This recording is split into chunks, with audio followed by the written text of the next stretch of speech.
Friends, Bharat అలాగే Ireland జట్ల మధ్య జరిగిన రెండో మ్యాచ్లో కూడా భారత జట్టు ఒక్క పరుగు తేడాతో ఓటమి పాలైంది. అసలు ఈ సిరీస్ భారత జట్టు ఓడిపోతుంది, ఐర్లాండ్ జట్టు గెలుస్తుందని ఎవ్వరూ కూడా అనుకోలేదు.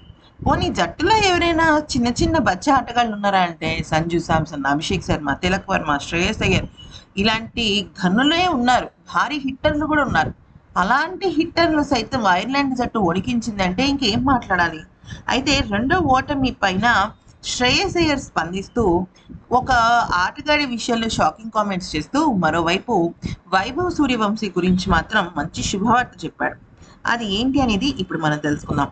మొదటగా తను ఆట గురించి ఏం చెప్పాడో ఒకసారి తెలుసుకుందాం. ఈరోజు ఈ సిరీస్ నేను ఓడిపోవడం చాలా బాధగా అనిపిస్తుంది. అస్సలు మంచి సిరీస్ కాదని నా అభిప్రాయం. అయితే ఐర్లాండ్ జట్టుకు పూర్తి క్రెడిట్ ఇవ్వాల్సింది. వాళ్ళు ఆడిన తీరు అద్భుతంగా ఉంది. ఈ పిచ్ ఎలా ప్రవర్తిస్తుందో వారికి స్పష్టమైన అవగాహన ఉంది. ఎలా అయినా సరే వాళ్ళది సొంత కట్ట కదా. ముఖ్యంగా వారి ఫీల్డింగ్ అసాధారణంగా ఉంది. అందుకనే వాళ్ళు ప్రతి దానిలో కూడా ముందంజగా నిలిచారు. ఖచ్చితంగా ఈరోజు మా బౌలర్లు బాగానే రాణించారు, కానీ బ్యాటింగ్లో మాత్రమే పూర్తిగా తడబడ్డాం. ముఖ్యంగా చెప్పాలి అంటే అభిషేక్ శర్మ అలాగే అంటే ఓపెనర్లు ఇద్దరు కూడా చాలా బాగా రాణించాలి. T20 ఫార్మాట్ అంటేనే మనకి ఫస్ట్ గుర్తొచ్చేది ఓపెనర్ల విధ్వంసం. ఓపెనర్లు ఒక టార్గెట్ని ఫిక్స్ చేయాలి. అసలు T20 మొత్తం ఆధారపడేది ఓపెనర్ల పర్ఫార్మెన్స్ బట్టే. జట్టు మొత్తానికి ఒక రకమైన విలువ ఉంటే ఓపెనర్లకి T20ల విషయంలో గొప్ప విలువ ఉంటుంది. అయితే అభిషేక్ శర్మ అస్సలంటే అసలు రాణించలేదు. తను అసలు రాణించకపోవడం జట్టుకి బాగా ఎదురు దెబ్బని చెప్పాలి. అలాగే సింగిల్స్ని డబుల్స్గా మార్చడంలో పూర్తిగా మేము వెనకబడ్డాం. ఆ విషయంలో ఐర్లాండ్ మమ్మల్ని అధిగమించేసింది. అయితే ఇక ఈ మ్యాచ్లో సానుకూలమైన అంశం ఏదైనా ఉంది అంటే అది ప్రిన్స్ యాదవ్.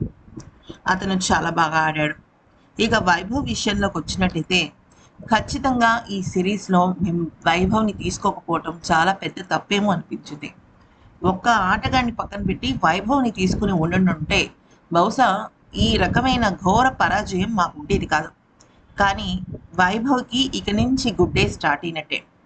ఖచ్చితంగా సీనియర్ జట్టు ఆటగాళ్ళు చేయలేనిది ఈ యువ ఆటగాడు ఖచ్చితంగా చేస్తాడని మాకు నమ్మకం ఉంది.